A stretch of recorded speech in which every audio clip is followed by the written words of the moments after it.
Tout de suite, nous retrouvons Héloïse Desmontiers, qui est VP Mythique et Lexa. Elle va revenir sur toutes les innovations qu'a mises en place Mythique, notamment sur les attentes, comment répondre aux attentes des célibataires.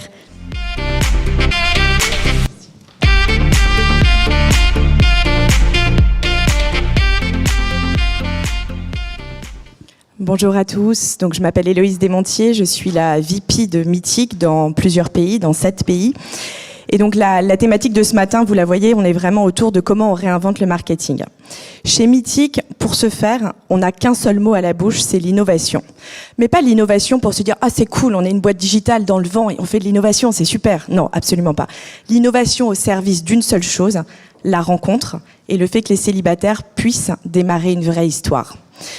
Mythique, vous connaissez tous. Et ceux qui me diront non, c'est pas possible, on est les pionniers, on a 20 ans cette année, 20 ans, et à notre tribu, 8 millions de couples, 16 millions de célibataires qui ont trouvé le bonheur grâce à nous.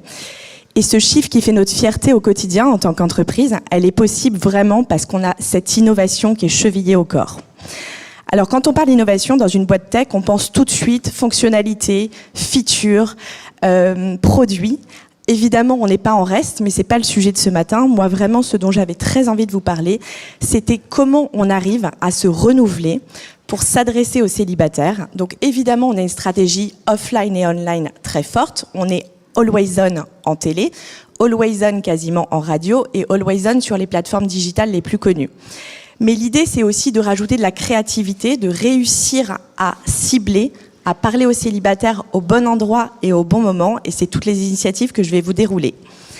Alors ce qui est sûr, comme ça me permet de tester, ça marche, ce qui est sûr, c'est que la crise sanitaire qu'on a tous connue, ça nous a obligés complètement à repenser nos façons de communiquer. À partir du moment où personne ne pouvait sortir de chez soi, où les cafés, les restos, les cinémas, qui sont des lieux traditionnels de rencontres, étaient fermés, où on ne pouvait plus organiser nos événements, on s'est dit, c'est un peu la fin. Qu'est-ce qu'on va pouvoir apporter aux célibataires? Et en fait, il y a eu une évidence à ce moment-là, il fallait qu'on les accompagne. Et les accompagner, qu'est-ce que ça voulait dire? C'était vraiment essayer de trouver des moyens de les rassurer, de les aider, de leur donner envie de continuer à faire des rencontres et aussi de sortir de cette démarche extrêmement anxiogène dans laquelle on était tous plongés avec des chiffres quotidiens d'admission en réanimation. Donc ça faisait très longtemps qu'on avait voulu lancer un podcast, mais là tout d'un coup ça nous a semblé évident. Et on a lancé un podcast, un premier podcast, on n'avait jamais fait ça. On ne savait pas ce qu'était de faire un podcast. Et on a lancé un premier podcast qui s'appelait « Amour et confinement ». Alors le titre était évidemment extrêmement bien choisi et l'idée c'était de pouvoir donner des petites pastilles, des pastilles de bonne humeur que les célibataires pouvaient snacker tous les matins au réveil pour se donner un petit coup de boost sur ces journées qui étaient quand même pas très drôles. Le succès a été immédiat, on est devenu, alors qu'on n'avait jamais fait de podcast, le premier podcast de marque le plus écouté en France. Ça nous a donné envie d'en faire d'autres. On a créé Amour et déconfinement dès qu'on a pu se déconfiner et un peu plus tard Amour et révolution. Et surtout, on a développé ce podcast à l'international, on l'a développé dans 5 marchés et on a cumulé sur ces 3 saisons de podcast 268 000 écoutes. Pour une marque qui n'avait jamais fait de podcast, c'était vraiment assez impressionnant. Et surtout, le podcast, ça nous a appris quoi? C'est la meilleure façon de susurrer un message. L'audio, la voix, la proximité, c'est une façon extraordinaire de pouvoir parler à une cible, à une audience, de façon beaucoup plus intime qu'un message télé, par exemple. Donc ça a été une des premières initiatives qu'on a lancées. Pendant la crise sanitaire, il y a 2 plateformes digitales qui ont explosé. La première, et vous y êtes tous sûrement, c'est évidemment TikTok. Et comme vous tous, on y est présent. Et la deuxième, c'est Twitch. Donc on a eu tout à l'heure le témoignage d'une personne de chez Twitch. Cette plateforme qui était une plateforme réservée aux gamers, c'est complètement devenue mainstream, avec aujourd'hui une rubrique sur Twitch qui s'appelle Just Chatting, qui a été popularisée chez nous par notre fameux Samuel Etienne, qui s'est mis à faire ses revues de presse tous les matins. Mais en tout cas, cette plateforme, elle est devenue extrêmement pour parler de tout. Et surtout, nous, elle nous a intéressés parce qu'elle permettait d'aller toucher les célibataires qui ne regardent pas la télé, qui ne sont ni sur Facebook, ni sur Insta, ni sur YouTube, et d'aller les toucher autrement. Et on a réfléchi, on s'est dit, qu'est-ce qu'on peut faire? Et là, en fait, on a créé une première émission de Love. Donc, je vais vous passer la petite vidéo et après, je vous en parle, si ça marche. C'est l'amour qui gagne. Les fameux. Quoi qu'il se passe, on a vraiment envie de rencontrer l'amour. Je me suis toujours dit que c'était un moyen comme un autre de rencontrer quelqu'un, justement pour des gens qui n'ont pas forcément le temps ou qui sont pas sûrs d'eux et qui veulent avancer doucement. Il y a un côté assez romantique, je trouve, aux applis. J'ai envie de passer ce message à ceux qui nous regardent. On peut choisir de voir le sombre ou on peut choisir de mettre un filtre rose dessus et l'expérience n'en sera que meilleure. Pour moi, une appli, c'est la vraie vie. Grâce à Mythique, ils se sont rencontrés, puis après ils se sont envolés. C'est génial, ton histoire est très touchante. En fait, elle m'a demandé en mariage. Oh. Mais non! C'est-à-dire que là, on a exactement l'exemple de deux personnes qui se sont rencontrées avec leur cœur et pas avec leur tête. C'est l'amour qui gagne. Merci en tout cas d'être venu avec nous. C'était cool. Et hâte d'être à la prochaine, du coup. Donc pour lancer ces émissions, on s'est appuyé sur l'expertise de Webedia, de la chaîne Le Stream, avec des talents, les streamers, et on a mis en plateau une coach en amour. Oui, c'est un métier qui existe. Et en fait, on a pu aborder, dédramatiser le fait de se rencontrer, donner des conseils, donner du coaching. On a fait un premier test qui a cartonné et du coup on s'installe. On a une émission par mois. Sur la saison 1 où on a fait 3 émissions, on a eu 184 000 vues uniques et un temps moyen d'écoute de 55 minutes.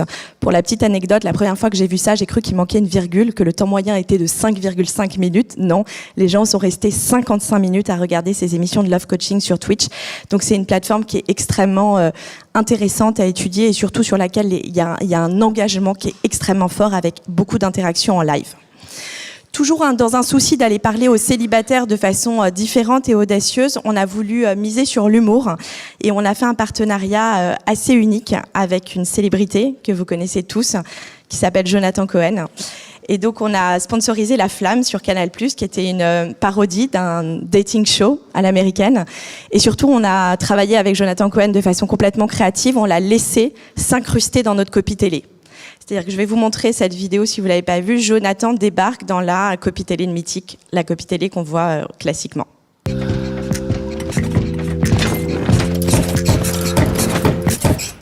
Plus de 8 millions d'histoires ont commencé sur Mythique. Téléchargez notre appli. Hey, je sais que vous êtes un jeune couple, vous venez d'arriver, mais moi je suis seul et bientôt sans meubles si vous continuez à taper sur le Et mur. vous aussi, commencez une vraie histoire. Mythique. Mais on s'est pas contenté d'acheter un billboard, on s'est pas contenté de refaire notre pub télé. On a aussi demandé à Jonathan de délivrer des conseils. Alors je sais pas s'il y a une vidéo, mais je regarde. Non, il n'y a pas de vidéo. Je sais pas comment on revient en arrière. Hop là. Bon, en tout cas, c'est assez drôle parce que vous imaginez les conseils love et dating façon Jonathan Cohen. Il y a de quoi se marrer. Et en plus, on lui a créé un profil sur Mythique. Donc, on a créé le profil de Marc. Marc, c'était le candidat dans La Flamme où les gens pouvaient interagir avec lui. Donc, un partenariat complètement intégré avec des chiffres qui étaient complètement dingues. Donc, 7,5 millions de reach, plus 2 millions de vidéos vues sur cette thématique. Et surtout, ce qui était très intéressant, c'est comment travailler la modernité grâce à ce partenariat. On a 92% des fans de La Flamme qui pensent que Mythique est une marque moderne. Et ça, c'est bien parce que c'est vraiment tout l'enjeu quand on a 20 ans dans le digital de montrer à quel point la modernité est clé pour adresser notamment les plus jeunes audiences. Dernière initiative dont je voulais vous parler aujourd'hui pour vous montrer à quel point on surfe sur des univers extrêmement variés. Il y a eu pendant le confinement un boom très clair et aussi un appel d'air des Français pour protéger nos librairies et ce patrimoine culturel qui est le livre, et de la part de toutes les générations. Et on s'est dit, on sent qu'il se passe quelque chose, qu'est-ce qu'on peut faire? Et en fait, on a cherché à s'adresser à une communauté extrêmement engagée et affinitaire de femmes, de jeunes femmes. Et cette communauté-là, c'est la communauté littéraire qu'on appelle aujourd'hui de New Romance. Donc, New Romance, c'est les jolies histoires à la 50 Shades of Grey. Et en fait, on a signé un partenariat avec une maison d'édition. On a fait un appel à texte. On a eu plus de 300 auteurs qui ont concouru, qui ont donné un manuscrit.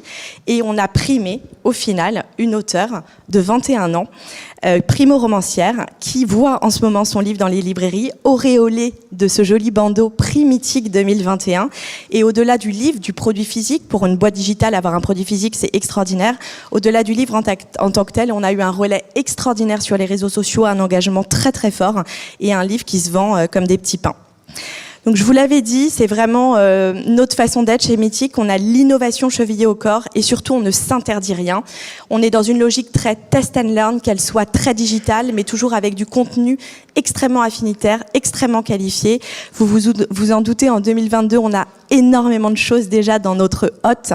Car vous l'avez compris, moi l'idée c'est vraiment qu'on soit encore là dans 20 ans pour parler d'amour, pour vous raconter ces tout nouveaux millions de couples qu'on aura créés et qu'on y arrive parce qu'on sait vraiment réinventer le marketing et la publicité. Merci à tous pour votre écoute.